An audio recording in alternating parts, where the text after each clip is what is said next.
Hello everyone. आज की class BPSC teacher 3.0 सच हम तब परीक्षा 2024 के लिए जीके जीएस और करंट अफेयर क्वेश्चन को कवर करेंगे जो आपके एग्जाम में 40 नंबर के सवाल पूछे जाते हैं और इसमें प्रीवियस ईयर क्वेश्चन और आपके नए क्वेश्चन को शामिल किया गया है और जो आपके एग्जाम के लिए काफ़ी ज़्यादा क्रूशल हो और आपके तैयारी में काफ़ी मदद करेगा।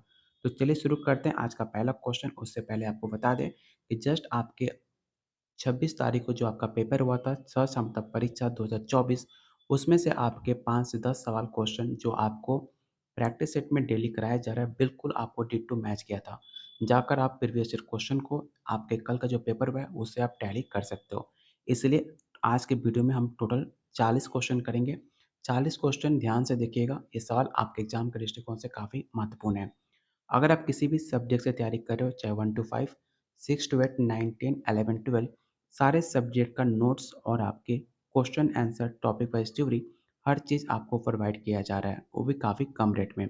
अगर आप जीके और जीएस का क्वेश्चन आंसर चाहते हैं, सिर्फ आपको 50 रुपीज़ में आपको दिया जा रहा है।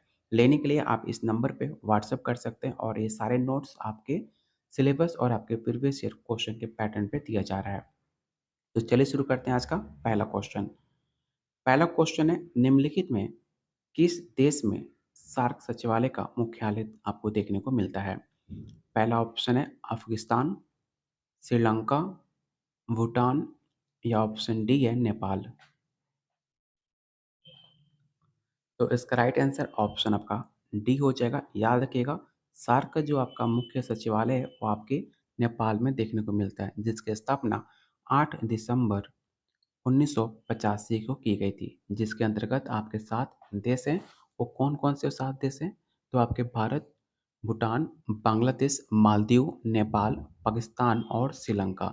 जस्ट आपके 13वें शिखर सम्मेलन में अफ़गानिस्तान सार्क का सबसे नया सदस्य बना है। ये सारे फैक्ट याद रखिएगा, आपके एग्जाम के दृष्टिकोण से काफ़ी महत्वपूर्ण है। इसका राइट आंसर ऑप्शन आपका डी होगा। क्वेश्चन नंबर सेकंड, ये सवाल आपके प्रीवियस ईयर क्वेश्चन का पूछा हुआ सवाल है। प्रवासी भारतीय दिवस कब मनाया जाता है? 2 जनवरी, 8 जनवरी, 9 जनवरी या ऑप्शन डी है 1 जनवरी।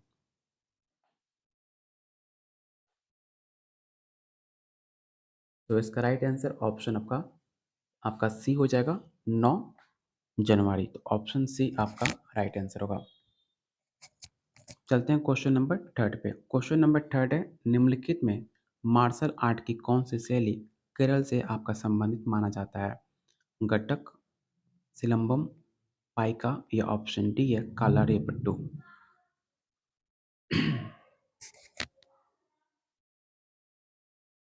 तो इसका राइट आंसर ऑप्शन आपका डी हो जाएगा। क्वेश्चन नंबर फोर, लावनी किस भारतीय राज्य का लोक नृत्य है? राजस्थान, झारखंड, गुजरात या ऑप्शन डी है महाराष्ट्र। और इसको लेकर बहुत बच्चों को कन्फ्यूजन होता है और इसका गलती से आंसर बहुत सारे बच्चे राजस्थान या गुजरात टिक आउट कर देते हैं। लेकिन याद रखिएगा, लावनी आपके महाराष्ट्र का लोक नृत्य शैली मानी जाती है। ऑप्शन इसका डी राइट आंसर होगा। क्या आप बता सकते हो बिहार का लोक नृत्य कौन सा है? तो याद रखिएगा, बिहार का लोक नृत्य डांस आपके ऐसे बहुत सारे हैं, लेकिन उनमें जो प्रमुख डांस होते हैं आपके दो हैं। कौन कौन सा? तो विदेशिया और आपका कजरी। राजस्थान का कौन सा है? तो राजस्थान का आपका घूमर है। ठीक है, इसे भी आप याद रखिएगा। तो ऑप्शन इसका डी राइट आंसर होगा। क्वेश्चन नंबर 5, रामचरितमानस एक महाकाव्य है जिसे डैश भाषा में लिखा गया था। ये सवाल आपके प्रीवियस ईयर क्वेश्चन में पूछा जा चुका है। पहला ऑप्शन है संथाली, मुंडा, अवधी या ऑप्शन डी है Sanskrit.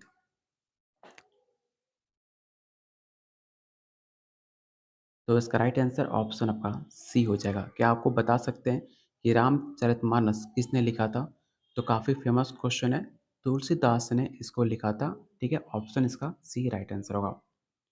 Question number 6, Sundarban tiger reserve किस राज्य में है? उड़ीसा, आंध्र प्रदेश, असम या ऑप्शन डी है पश्चिम बंगाल। तो काफ़ी आसान सा क्वेश्चन है, ऑप्शन डी आपका राइट आंसर होगा। क्वेश्चन नंबर 7, आसपास के वातावरण में पशुओं और पौधों के संबंध अध्ययन को क्या कहते हैं? ये सवाल काफ़ी इंपॉर्टेंट है, इसे जरूर याद रखिएगा। इस सवाल आपके प्रीवियस ईयर पेपर में बीपीएससी 1 और 2 दोनों में पूछा जा चुका है। तो इस क्वेश्चन को ज़रूर याद कर लीजिएगा और इसका राइट आंसर क्या होगा? तो ऑप्शन ई हो जाएगा इकोलॉजी। सबसे पहले इकोलॉजी शब्द किसने दिया था? तो याद रखिएगा अर्नेस्ट हैकल। इनका नाम आप याद रखना, अर्नेस्ट हक्कल। सबसे पहले इन्होंने अपने शब्द इकोलॉजी शब्द को यूज़ किया था। तो ऑप्शन ए आपका राइट आंसर होगा। क्वेश्चन नंबर 8, एक कंप्यूटर में सभी अंकगणितीय तथा तार्किक परिचालन डैश द्वारा किया जाता है। एएलयू, सीयू, रजिस्टर या option D non option is correct. तो इसका राइट आंसर ऑप्शन आपका ए हो जाएगा। अर्थमेटिक लॉजिकल यूनिट एएलयू का फुल फॉर्म होता है, जो कि आपका सीपीयू का प्रमुख भाग माना जाता है, जो आपके अंकगणित और आपके तार्किक गणना से संबंधित कार्य को संपन्न करता है। तो ऑप्शन ए आपका राइट आंसर होगा। क्वेश्चन नंबर 9, आरएन एक बहुलक अणु है, इसका पूर्ण रूप क्या होता है? मतलब आपको आरएनए का फुल फॉर्म बताना है कि आरएनए का फुल फॉर्म क्या हुआ। तो इसका राइट आंसर ऑप्शन आपका बी हो जाएगा, ribo nucleic acid. Question number 10, कोशिकाओं के अध्ययन को क्या कहा जाता है? साइटोलॉजी, फिलियोलॉजी, न्यूक्लियोलॉजी या ऑप्शन डी है सेलोलॉजी।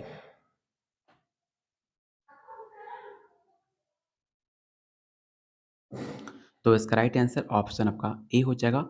सेल्स जो आपके कोशिका होते हैं उसका अध्ययन को साइटोलॉजी कहते हैं। तो ऑप्शन ए आपका राइट आंसर होगा। अगला क्वेश्चन है, निम्न में कौन सा तत्व एक उपधातु है?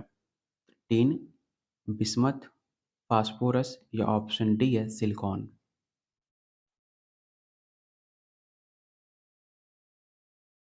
तो इसका राइट आंसर ऑप्शन आपका डी हो जाएगा। आपका जो सिलिकॉन है एक आपका मेटलाइट है। तो ऑप्शन डी आपका राइट आंसर होगा।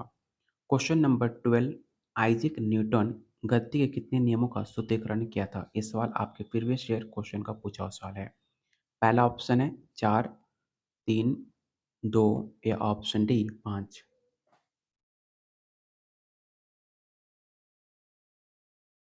तो इसका राइट आंसर ऑप्शन आपका बी हो जाएगा। क्या आप बता सकते हो न्यूटन ने अपने किस पुस्तक में आपके नियमों के सूत्रीकरण के बारे में जिक्र किया था? तो याद रखिएगा 1687 उन्होंने अपनी पुस्तक को एक प्रकाशित किया था जिसका नाम था प्रिंसिपिया। याद रखिएगा प्रिंसिपिया, जिसके अंतर्गत आप उन्होंने गुरुत्वाकर्षण बल के बारे में दुनिया को बताया था। प्रिंसिपिया पुस्तक जो आपके 1687 ईस्वी में आया था, उसके अंतर्गत आपके 3 नियमों के बारे में दुनिया को बताया था। इसे याद रखिएगा। ऑप्शन इसका क्या राइट आंसर होगा? तो ऑप्शन आपका बी राइट आंसर होगा 2। क्वेश्चन नंबर 13, ध्वनि की तीव्रता मापने की इकाई को पहचानें। मतलब आपको बताना है कि ध्वनि की तीव्रता मापने को इकाई को क्या कहते हैं? कैंडेला, एम्पियर, समुद्री मील या ऑप्शन डी डेसिबल।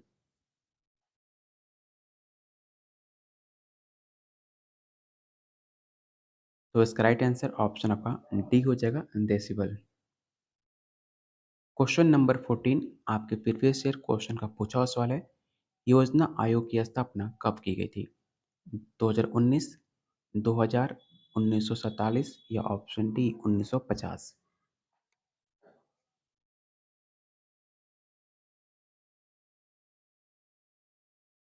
तो इसका राइट आंसर क्या होगा? तो इसका राइट आंसर ऑप्शन आपका डी हो जाएगा। 1950 में योजना आयोग को स्थापना की गई थी। क्या आप बता सकते हो योजना आयोग को अब किस नाम से जाना जाता है? तो याद रखिएगा योजना आयोग को अब आप नीति आयोग के नाम से जानते हो। नीति आयोग, जिसकी स्थापना कब की गई थी और कब इसका नामकरण चेंज किया गया था? तो 1 जनवरी 2015 को आपका इसका नाम चेंज किया गया था। और इसका अध्यक्ष कौन होता है? तो इसके अध्यक्ष आपके भारत के प्रधानमंत्री होते हैं। जो करंट में आपके नरेंद्र मोदी हैं, वही आपके नीति आयोग के अध्यक्ष भी कहे जाते हैं। ये सारे फैक्ट याद रखिएगा। ऑप्शन इसका डी राइट आंसर होगा। प्रति व्यक्ति आय डैश को भी कहा जाता है।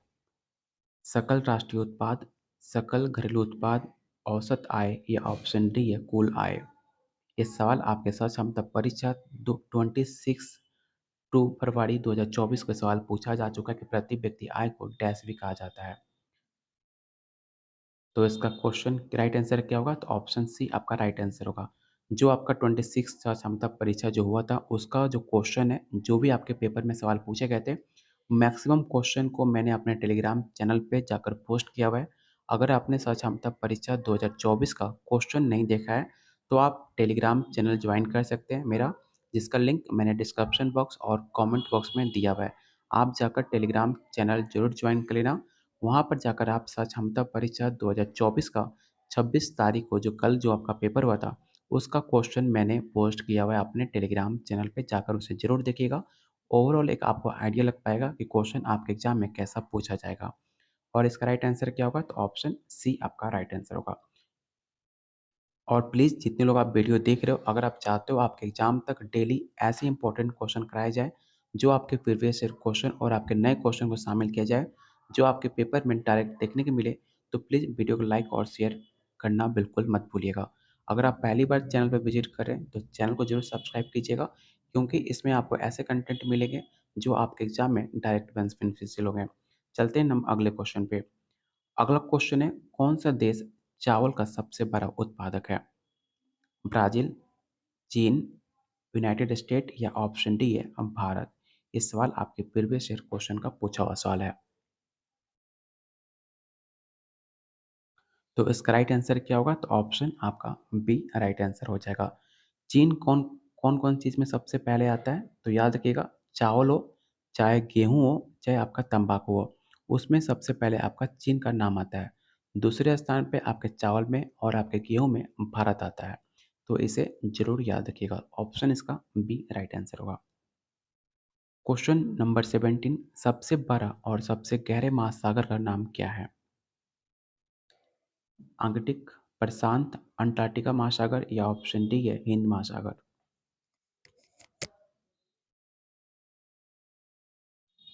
तो इसका राइट आंसर ऑप्शन आपका बी हो जाएगा, प्रशांत महासागर। विश्व का सबसे गहरी झील कौन सी है? आप बचपन से पढ़ते आ रहे हो, विश्व की सबसे गहरी झील कौन सी है आपको बताना है। तो याद रखिएगा, बेकाल झील है आपके दुनिया का सबसे गहरी झील। ऑप्शन इसका बी राइट आंसर होगा। कहाँ पर देखने को मिलता है? तो आपके साइबेरिया क्षेत्र के अंतर्गत आपको देखने को मिलता है। क्वेश्चन नंबर 19, निम्नलिखित में किस देश से होकर भूमध्य रेखा नहीं गुजरती है?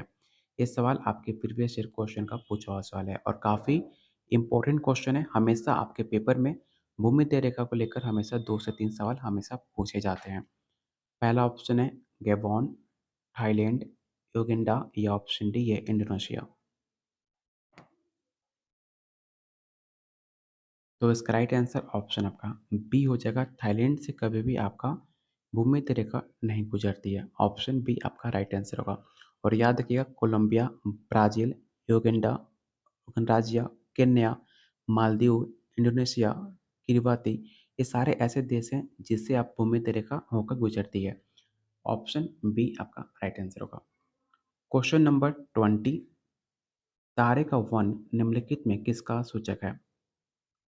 Which of the following is indicated by the color of a star? वजन, दूरी, ताप या ऑप्शन डी है आकार।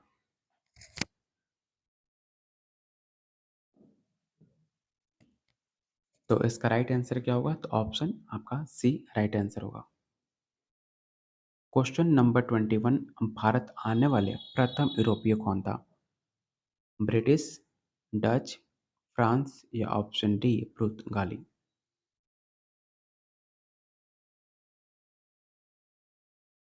तो याद रखिएगा, भारत में आने वाले सबसे पहले आपके पुर्तगाली थे। तो ऑप्शन डी आपका राइट आंसर होगा। कब आए थे? तो 1498 में आपका पुर्तगाली आए थे। उसके बाद आपका डच आया था 1602 में। तीसरे नंबर पे आपका अंग्रेज आए थे 1599, कहीं-कहीं आपको 1600 भी देखने को मिलेगा। और लास्ट में आपके डेन आए थे 1616 में और उसके बाद आपके फ्रांस वाले आए थे आपके 1664 में। तो ये सारे फैक्ट आप इसे याद रखिएगा, क्योंकि सवाल आपके पेपर में ऐसे पूछे जा चुके हैं। तो इसका राइट आंसर क्या होगा? तो ऑप्शन डी आपका राइट आंसर होगा। क्वेश्चन नंबर 22, रावी नदी के त्रिवेदिक नाम क्या है? रावी नदी का त्रिवेदिक नाम क्या है आपको बताना है।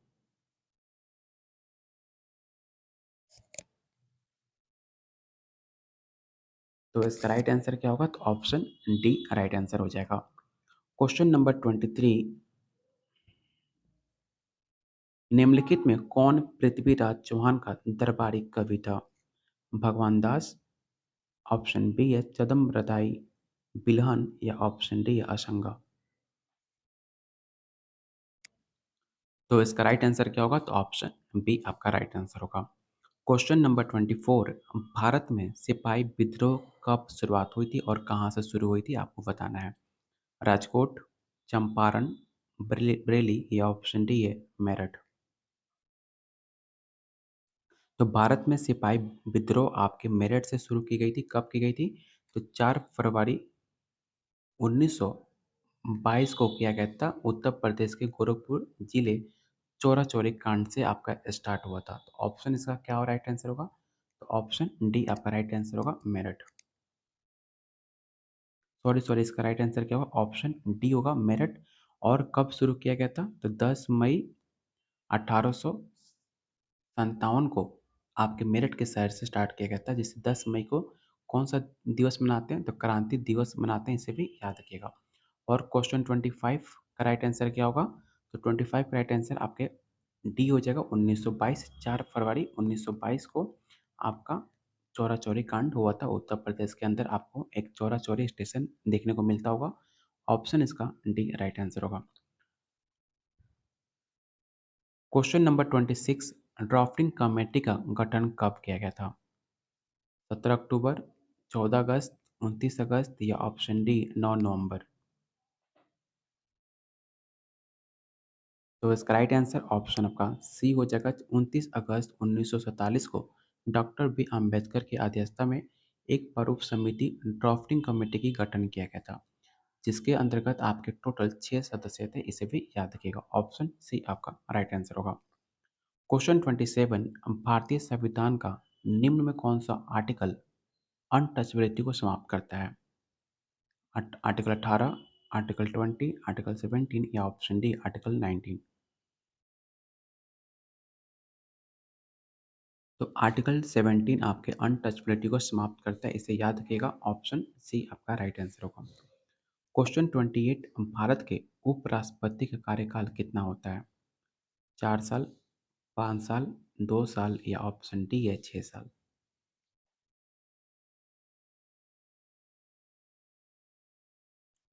तो इसका राइट आंसर ऑप्शन आपका बी हो जाएगा। जितने आपके राष्ट्रपति का कार्यकाल होता है, सेम आपका उपराष्ट्रपति का कार्यकाल भी आपके 5 साल तक ही होता है।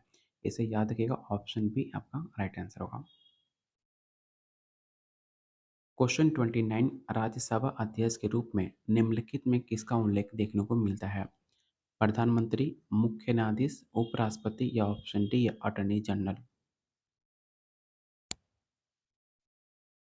तो इसका राइट आंसर ऑप्शन आपका सी हो जाएगा। वाइस प्रेसिडेंट राज्यसभा अध्यक्ष के रूप में आपके उल्लेख देखने को मिलता है। क्वेश्चन नंबर 30, पंचायती राज संरचना के कितने स्तर होते हैं? 4, 5, 2 या ऑप्शन डी है 3। ये सवाल आपके साथ क्षमता परीक्षा 24 फरवरी 2024 का पूछा हुआ सवाल है। आप जाकर क्वेश्चन मेरे टेलीग्राम चैनल पर जाकर क्वेश्चन देख सकते हैं, जो आपके 26 फरवरी 2024 को जो भी क्वेश्चन पूछे गए थे आपके साथ क्षमता परीक्षा में, जाकर आप वो क्वेश्चन को चेकआउट कर सकते हो, क्योंकि आपको एक ओवरऑल आइडिया लग जाएगा क्वेश्चन कैसे आपके एग्जाम में पूछे जा रहे हैं। तो बिल्कुल मिस मत करना। टेलीग्राम चैनल का लिंक मैंने कमेंट बॉक्स में और डिस्क्रिप्शन बॉक्स में दिया हुआ है। क्वेश्चन नंबर 31, 1 जनवरी 2023 को सत्येंद्रनाथ बोस की कौन सी जयंती मनाई गई थी? और आपको बताना है कि 1 जनवरी 2024 को कौन सी जयंती मनाई गई थी। ये सवाल आपके प्रीवियस ईयर क्वेश्चन का पूछा हुआ सवाल है।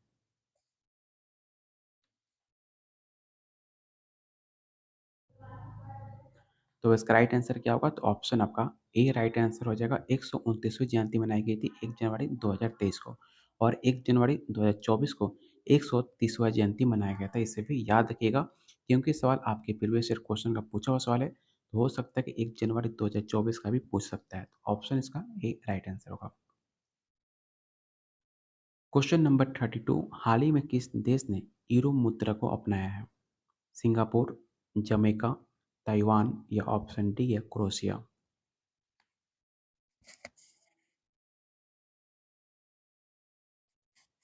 तो हाल ही में आपका यूरो मुद्रा आपके क्रोएशिया देश ने अपनाया है। ऑप्शन इसका राइट आंसर क्या होगा? तो ऑप्शन डी आपका राइट आंसर हो जाएगा। क्वेश्चन नंबर 33, 1 जनवरी 2023 को लुइस इनासियो लूला डी सिल्वा ने किस देश के राष्ट्रपति के रूप में पदभार ग्रहण किया है? ये सवाल आपके प्रीवियस ईयर क्वेश्चन का पूछा हुआ सवाल है। ब्राज़ील, स्पेन, इटली या ऑप्शन डी है सिंगापुर।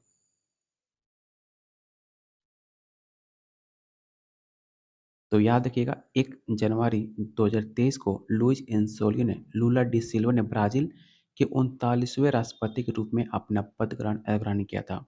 तो इसका राइट आंसर क्या होगा? ऑप्शन ए आपका राइट आंसर होगा। क्वेश्चन नंबर 34, जनवरी 2023 में सीरियम संस्था द्वारा जारी शीर्ष प्रदर्शन वाले वैश्विक हवाई अड्डों की सूची में भारत के कौन सा हवाई अड्डा शीर्ष टॉप 10 में शामिल किया गया है? पहला ऑप्शन है चौधरी चरण सिंह अंतर्राष्ट्रीय जो आपके लखनऊ में है। कैंपो गोरा अंतर्राष्ट्रीय हवाई अड्डा जो आपके बेंगलुरु में है। इंदिरा गांधी अंतर्राष्ट्रीय हवाई अड्डा जो आपके न्यू दिल्ली में है। तो आपको बताना है इसका राइट आंसर क्या होगा। तो इसका राइट आंसर ऑप्शन आपका बी हो जाएगा। ऑप्शन बी और ऑप्शन थ्री जो आपका कैंपगोरा अंतर्राष्ट्रीय हवाई अड्डा है और आपके इंदिरा गांधी हवाई अड्डा है वो आपके टॉप 10 में शामिल किया गया है। तो ऑप्शन इसका बी राइट आंसर होगा। और आज का लास्ट क्वेश्चन और आपके प्रीवियस ईयर क्वेश्चन का पूछा हुआ सवाल है कि जनवरी 2023 में किस भारतीय को freedom city of London award से सम्मानित किया गया था? ये सवाल आपके प्रीवियस ईयर क्वेश्चन का पूछा हुआ सवाल है। और इसका राइट आंसर क्या होगा? तो ऑप्शन सी आपका राइट आंसर होगा। मनीष तिवारी को आपके जनवरी 2023 में freedom city of London awards को सम्मानित किया गया था। तो ऑप्शन इसका सी राइट आंसर होगा। उम्मीद करता हूँ आज का प्रैक्टिस सेट आपको काफ़ी पसंद आया होगा। इसमें आपके सह क्षमता परीक्षा एग्जाम में 5 से 6 सवाल जो अभी तक मैंने आपको प्रैक्टिस सेट में करा चुका हूँ, डिट्टो सेम क्वेश्चन आपके सह क्षमता परीक्षा 2024 में देखने को मिला था। अगर आप इसका सह क्षमता परीक्षा 2024 का पीडीएफ डाउनलोड करना चाहते हैं, क्वेश्चन को डाउनलोड करना चाहते हैं, तो आप मेरे टेलीग्राम चैनल पर जाकर ज्वाइन हो सकते हैं, जिसका लिंक डिस्क्रिप्शन बॉक्स और कमेंट बॉक्स में मैंने पिन कर रखा हुआ है। अगर आप जीके और जीएस का क्वेश्चन आंसर चाहते हैं, तो सिर्फ आपको 50 रुपया में आपको जीके और जीएस का क्वेश्चन पेपर दिया जा रहा है। लेने के लिए इस नंबर पे आप व्हाट्सएप कर सकते हैं। आप किसी भी सब्जेक्ट से तैयारी कर रहे हो, चाहे 1 टू 5, 6 टू 8, 9, 10, 11, 12, सारे सब्जेक्ट का नोट्स प्रोवाइड किया जा रहा है। तो वीडियो को लेने के लिए इस नंबर पर व्हाट्सएप कर सकते हैं और वीडियो को लाइक शेयर करना बिल्कुल मत भूलिएगा।